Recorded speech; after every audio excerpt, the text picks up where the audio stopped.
Okay, I'm back. So now what I did was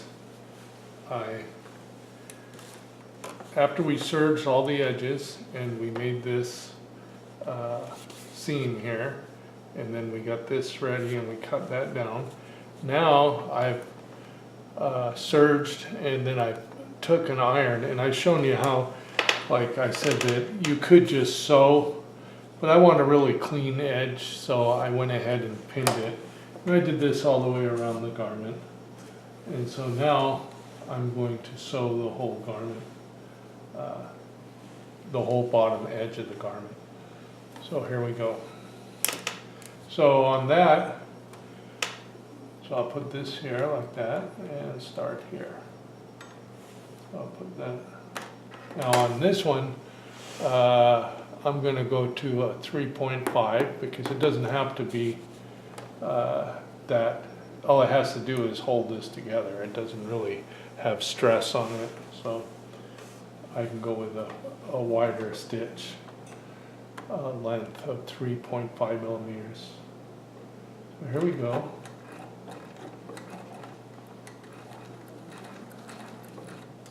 And so I can actually see, I can sew right over needles. You can sew right over them. As long as it doesn't hit exactly on the needle. That one did, it actually did hit on the needle. It touched it, but it didn't hurt the needle. But I'm going to leave them in here because I'm going to, I don't have my little bobbin to put them in. So.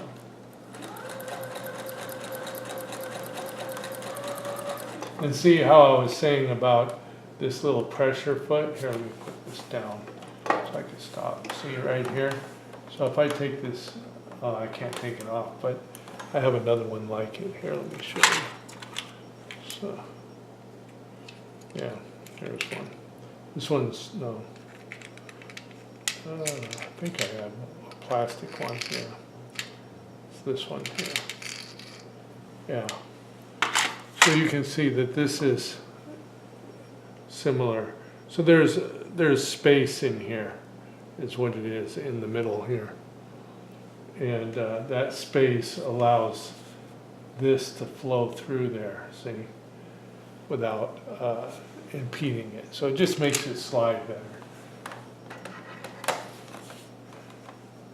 And so that's why I like that one a lot. So here we go, we're just going across the bottom of the garment.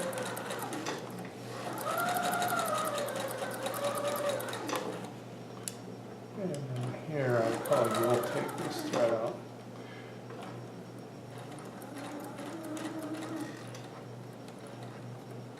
So I took that out, and the needle, and now I'm going to kind of watch it as it comes to here. Now I'm going to go past it, and then I'm going to back up. And then, there. Now what I'm going to do is I'm going to drop the needle down, lift this up, and turn this like this. And now I'm going to do a little bit of fancy stitching here. Not really fancy, but I don't know if you can see that. Let me use my thing here. Okay. So now I'm going to come down here, and then I'm going to turn across and then go down there. Then I'll make it look cleaner than the way I was doing it before. So let me do that. Stitch right there. There. Now I leave that in there. Clean this up. Turn it again. Like that. See, now it'll go up across.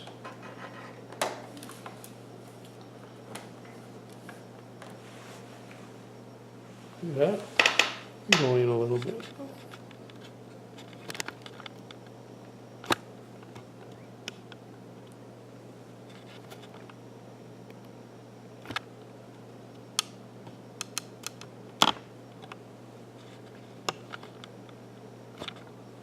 There.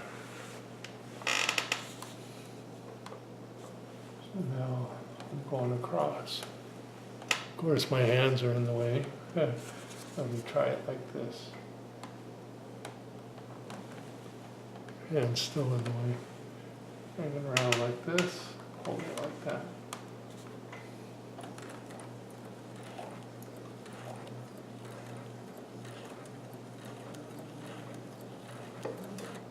I'll drop the needle there. Also, I noticed this came out and it's got a little thing that it slides into. But, you know, I want to straighten it out when it goes down. Now we turn it this way.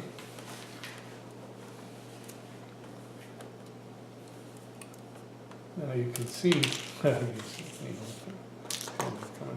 so you can see that I made a little line right here, right there, and now I'm coming down here, just like that. Here we go.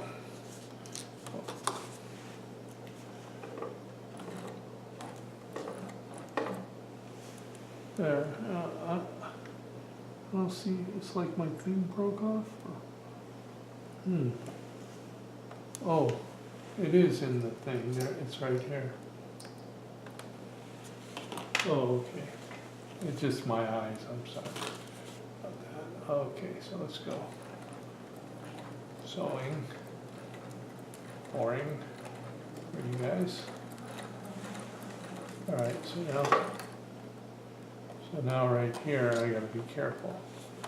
I'm gonna try to do it and show you. There. So it went under there. Now I'm going to turn it again this way.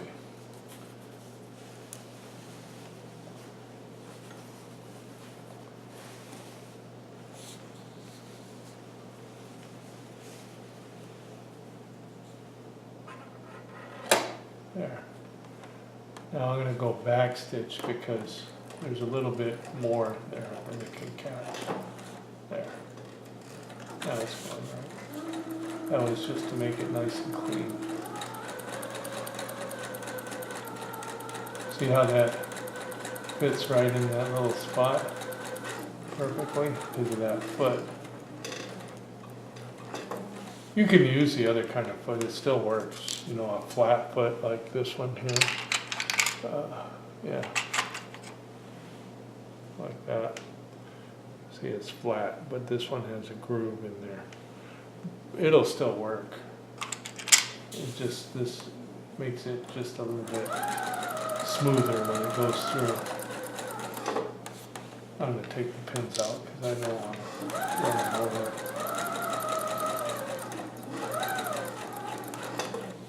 You see how if you iron it and you, it's a lot nicer to sew this way. But it takes more time to iron it and pin it and do all that, you know.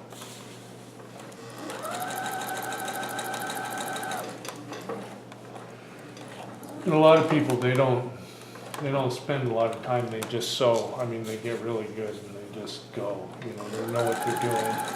They don't have to think about it much. And they can manipulate the material. And I'm kind of getting like that, but I'm not totally like that. I was thinking about like getting some fabric, a whole bunch of fabric, and then just making 10 shirts at one time and see it, you know, see how hard that is. They have tools that you could use, like you could cut out a whole bunch of fabric, a whole pattern at once. But you know, that's an expensive tool and I don't have it.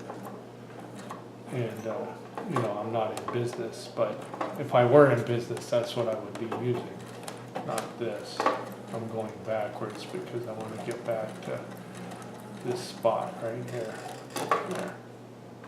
There. Now, I'm going to turn it. Pull it up, turn it. So we're at the other edge of this. So we're almost all the way around. We just got this edge to here and go to here. That's it. All right, so here we go.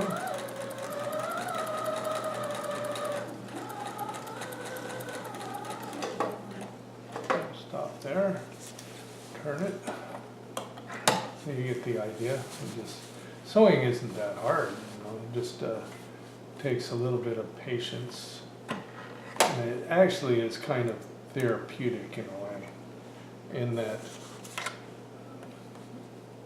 there's what's the idea that you can look at something and imagine what it's going to be like when it's finished, and then you get satisfaction out of actually doing it and seeing it look like what, sometimes it comes out better than you expect. It's just part of my personality that I like those kind of things. For example, I have a koi pond, and I bought all these little koi fish when they were babies. They were this big, and now this big, and now they're 3 feet long, and I have 6 of them. I had 8 of them, but one of them died, and one of them I let go in the lake because he got some kind of growth on his head, and I didn't want him to get the other fish to get the growth on their heads, like it could be contagious, right? So I had to let him go. But he's probably very happy in a big lake if nobody caught him, but I don't think they did because it's a huge lake that I let him go in. It's enormous. So he's, I'm sure that,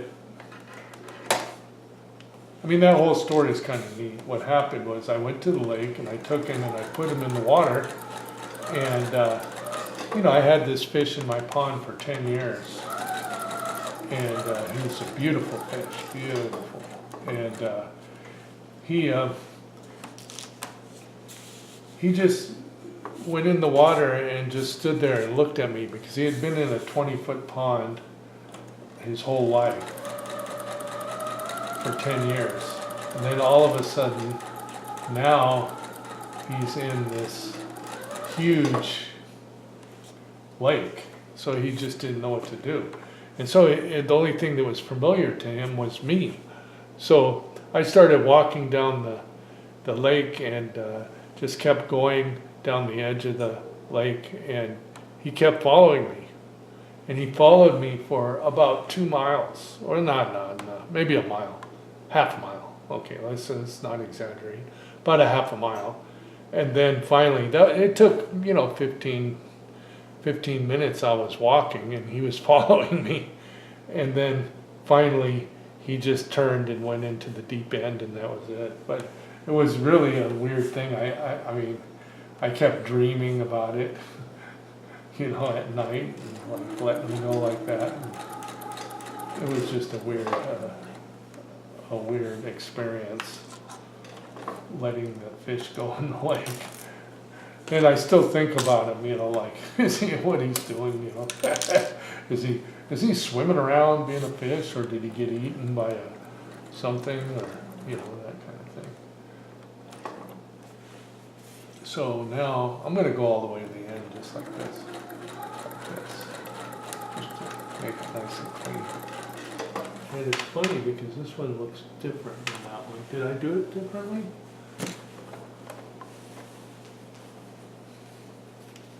Look at that. I did it differently. I folded this one in a different way. I didn't flip it. Oh well. It'll still work. It just it'll be different. That's all.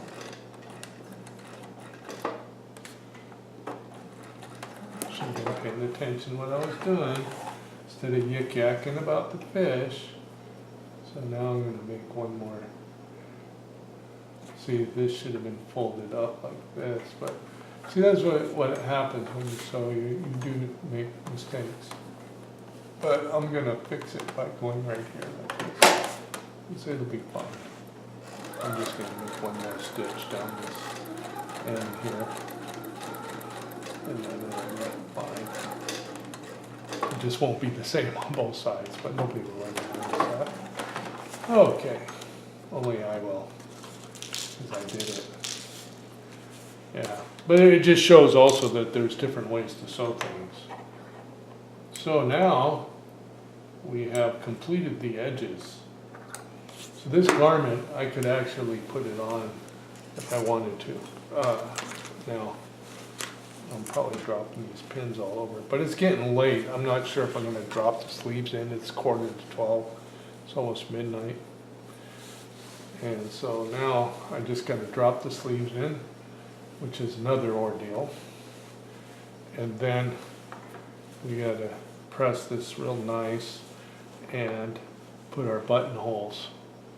Now on the Hawaiian shirt, the buttonholes go to the side. So, pan out a little bit. I'm over here. Probably can't see half of what I'm doing. But anyway, the buttonholes go to the side, like, see, on a Hawaiian shirt in the 50s. See, this is a Hawaiian shirt. See how this buttonhole is sideways? Let me see if I can zoom in on that. Well, you'll see when I get to the buttonhole. But see, a buttonhole could go this way, or it could go this way, right? And in the 50s, they made them this way, and this is following the original design of the shirts. Also, another interesting thing is that these are coconut shell buttons that we're going to put in here. I don't have them handy, or I'll show them to you. I'll show them to you in the next video. All right, well, good night. I'm almost Kung Fu movied out and need to go to bed. Talk to you all later.